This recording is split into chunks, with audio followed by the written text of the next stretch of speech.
Welcome back to the classroom. My name is Mr. Wong. Today we'll be covering Module 8, Applying Chemical Ideas. We'll be looking at Inquiry Question 1, Analysis of Inorganic Substances. And we're going to look at these two dot points here.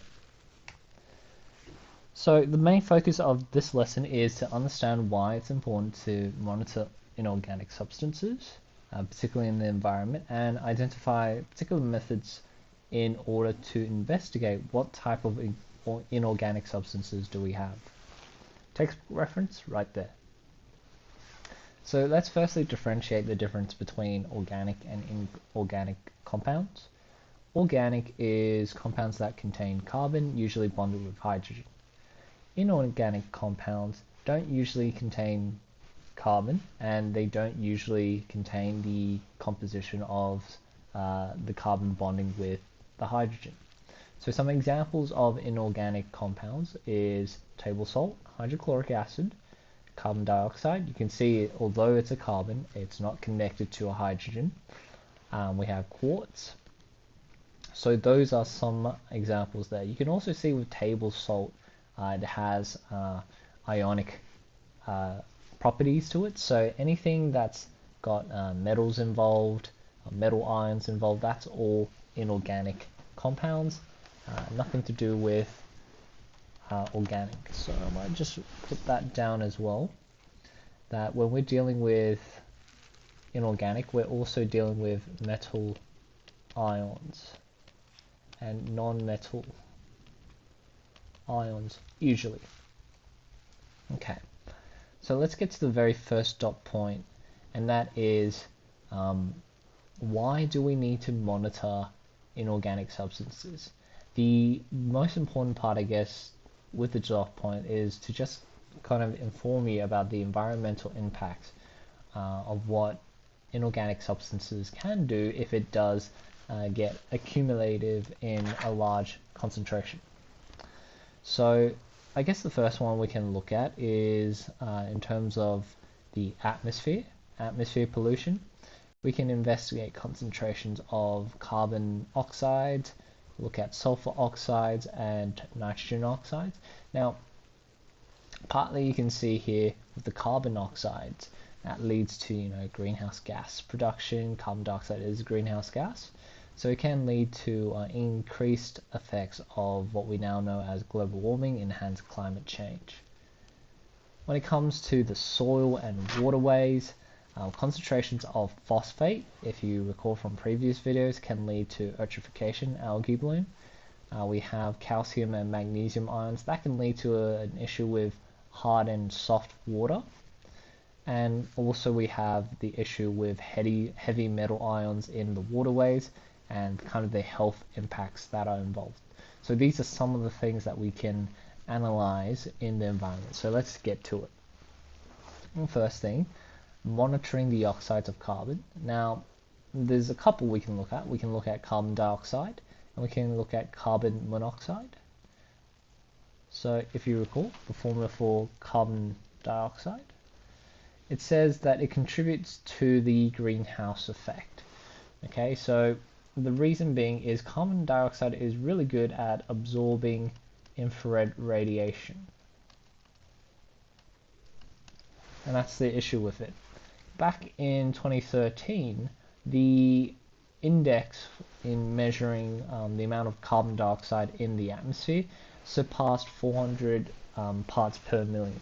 Now that's the highest point that's ever occurred in the recording history of the planet. So these are unprecedented waters. We haven't seen quantities of carbon dioxide higher than what we have now, unless obviously we're talking about the very beginning of the formation of the planet. This has led to the enhanced climate change effect. So that means warmer temperatures in certain areas, loss of or increase in sea level. So increase in sea level. We look at melting ice sheets. And we also have more unpredictable weather patterns. So that's sort of the issue with that. Carbon monoxide, you can find that in, or this produced from incomplete combustions. And the issue with carbon monoxide is it's highly toxic. If you've ever heard of carbon monoxide poisoning, it's the scenario where carbon monoxide binds with the hemoglobins in your bloodstream. So the fact that it binds with your hemoglobin means that the oxygen can't bind with your hemoglobin, so it can actually cause suffocation in that sense. The reason why it's also really dangerous is because there's no odor to it, so you can't really smell it. There's no taste to it, so you can't really taste it, and also you can't really see it. So that's the issue with carbon monoxide poisoning there. It can be very lethal, and also you might not be aware of where it is. Now, generally speaking, you can only really produce carbon monoxide through incomplete combustion, so the easiest way of doing it is not exposing yourself to the internal combustion engine too regularly.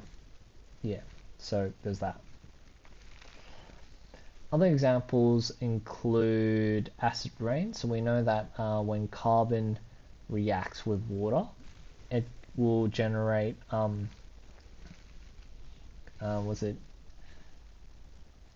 carbonic acid. So we have carbon dioxide plus water can lead to the formation of carbonic acid. And this is the acid that will have a low pH, and it can cause corrosion.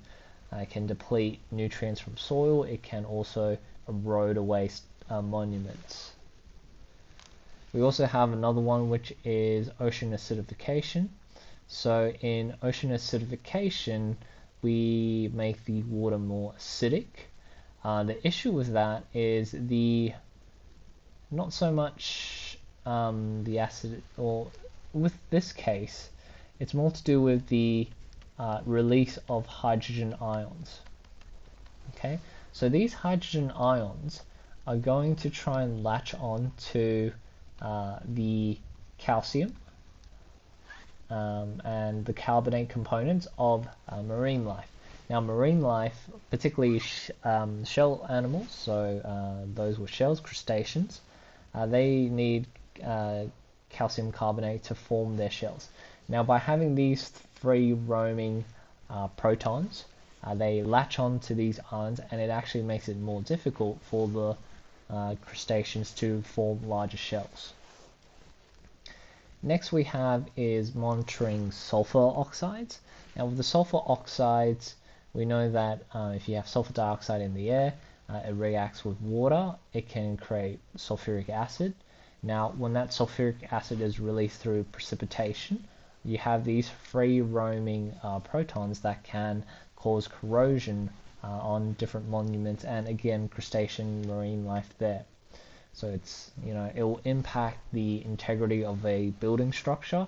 It can deplete the nutrients from soil, and obviously it can cause marine life to suffer. So you have a less strengthened population of marine life. I used the example a while back in another video, and that was the impacts of acid rain. Now, this one hits a bit closer to home in Australia. So in a place called Queenstown, Tasmania, where they have a sort of a little mining town, they actually suffered a series of acid rains due to the release of sulfur dioxide from the mining camp, and that caused a torrential rain or constant acid rain, and that's basically depleted the nutrients from the soil, and that has meant that there are no trees formed. So you can see there's barely any trees formed here, and this event was at least 30-40 years ago. It's from memory, so you can see that it's a really big issue. 30-40 years on, the nutrients of the soil still hasn't even returned back, so we don't want that happening. An example of where monitoring oxides of nitrogen would be an issue. Nitrogen dioxide is sort of what we call a photochemical smog. So during peak hour, along the harbour bridge, you'll see this sort of hazy grey smog. That's actually from the nitrogen oxides. So that's due to the nitrogen oxides. All this little haze here, that's due to that. So you'll find this occurring at any peak hour point, and then it sort of progressively disappears. But that's what you will see here. Nitrogen oxides, they are also greenhouse gases. So they are also greenhouse gases, and they can also be respiratory irritants. So if you breathe a lot in, it can be bad for your lungs, and obviously it's not preferable for people who have asthma. So that's what we have. Sort of analyzing a couple of reasons why we need to monitor inorganic substances. Firstly, to avoid water pollution. We don't want a heavy increase of toxic heavy metals. We'll talk about that in a little bit as well. We don't want phosphate ions going into waterways from the fertilizers, because that can lead to algal bloom and eutrophication. We don't want a high concentration of inorganic substances in the atmosphere, because that can lead to acidic oxides, which can lead to respiratory irritation, acid rain, and ocean acidification. It can also enhance the greenhouse effect, so it can enhance climate change, and it can also increase the sea levels, and also cause the melting of ice sheets because of the increased global temperature of the planet.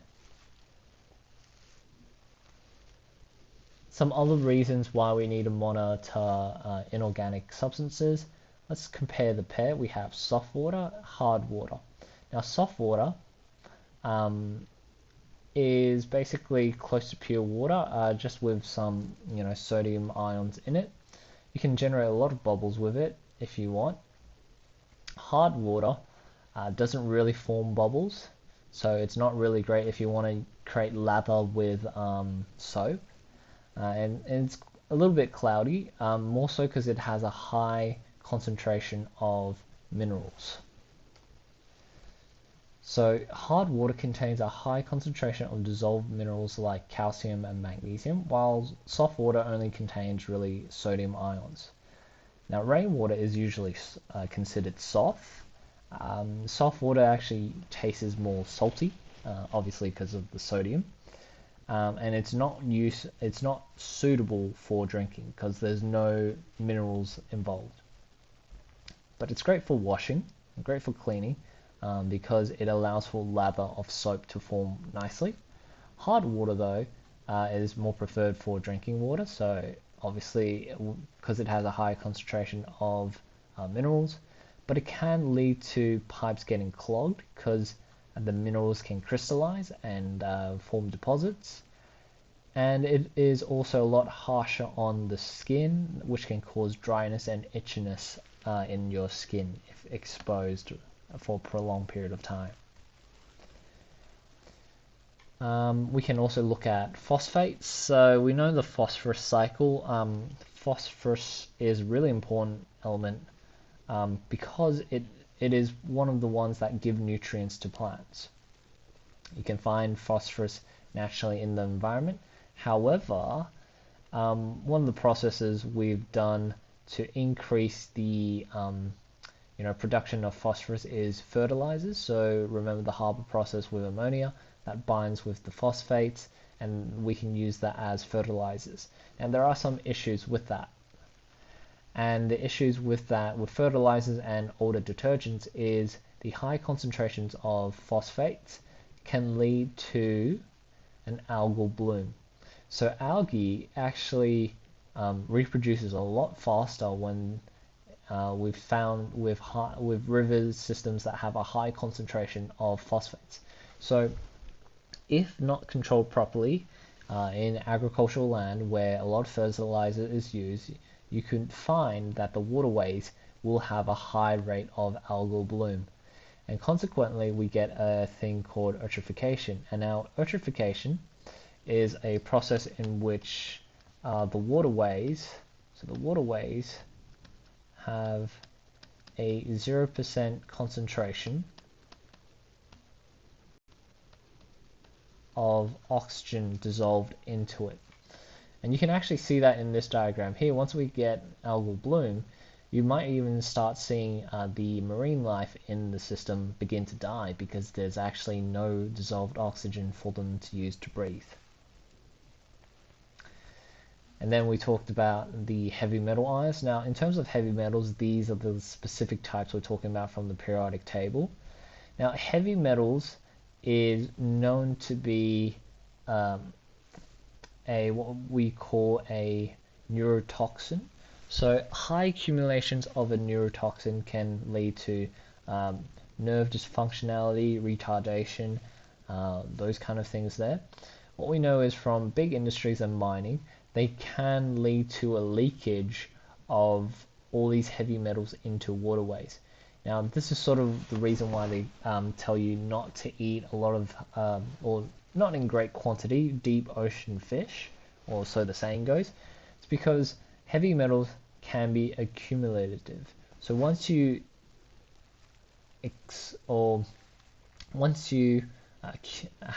exposed to heavy metal ions, your body actually accumulates it inside yourself. So it's not like something you can just detox away. It's not something that will just disappear. It does accumulate, and obviously with the more bigger marine life fish, if a smaller fish eats some of it, a larger fish will eat more of it, and then the larger fish will eat a lot more of it in total as well. So that can lead to a greater increase in the more larger marine life to accumulate more of that heavy metal concentration. In actual fact, in Australia, early on in the structures of a lot of old houses actually used lead as a platform for building the scaffolds of the house.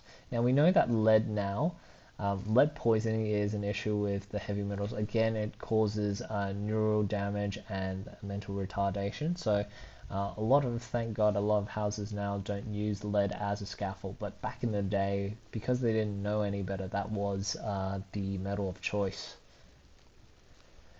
So in terms of the health effects with the heavy metals, it is a neurotoxin. It can lead to cardiovascular disease, respiratory disease, lung cancer, lots and lots of not great things for your health. So minimizing the amount of heavy metals that are going into waterways or minimizing it going into air is incredibly important. So we want to avoid the toxic heavy metals because things like lead, which is a bioaccumulative neurotoxin, can lead to severe nerve and brain damage. Mercury has been linked with infertility and nerve spasms. We also want to avoid controlling whether or not we are dealing with hard water or cold water, soft water, sorry, not cold water. High accumulation of minerals can make water hard. Hard water can block your pipes. It can be harsh on the skin. So that's why you want to try and keep monitoring whether or not how hard the level of water is. And to do that, you basically look at the concentration of calcium and magnesium. So observe concentration of C2 plus and Mg2 plus. Okay, so let's actually look at the methods in which we use to identify inorganic compounds. The method we're looking at today is just a flame test. We're only really explaining the method itself. We're not going to really talk about the actual different colors because obviously it's much better for you to see the experiment. When it comes to doing the flame test, there's a couple of simple steps you use. So you can see here with this, we call it the flame test loop. The loop being because it's literally a loop at the end, a loop of Y at the end. You dip it into a sample solution. You hold that flame loop on a Bunsen burner flame, blue flame that is, and you try and observe any changes in the flame color. different solutions will have its own unique color to it. Now, if you're colorblind like me, then it's a little bit discriminatory, but life must move on. And then last step is to clean the loop with hydrochloric acid and rinse it with distilled water before you try a new sample. Okay, make sure you do that a couple of times as well. Okay, so let's actually try and gauge how the flame test works. Obviously, remember the dot point's asking you the different colors, so that's more crucial to notice the different colors of different chemicals or different elements, but let me just talk about how it works. And this goes back to a thing called spectra. Now there's three spectras that you can think of. There's the continuous spectra.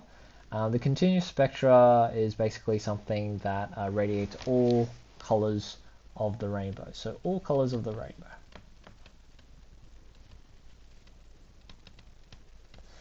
In physics, we actually call this the visible spectra, which means all the different colors of light that we can see with our eyes.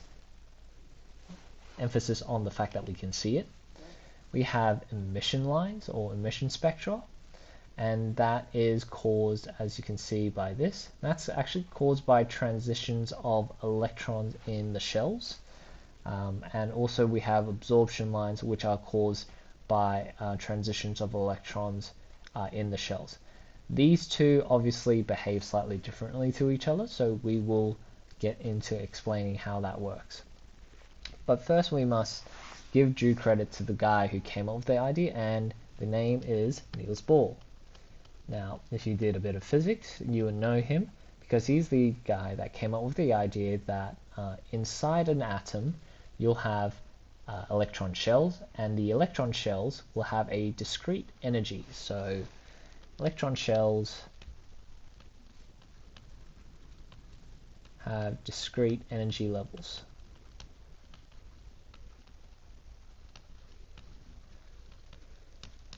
Okay, so what does that actually mean? Let's have a look. So the Bohr's atom proposed the idea that energy states are quantized. So what that means is, in order for an electron to go from one shell to another, it needs to either have gained energy or it must have lost energy.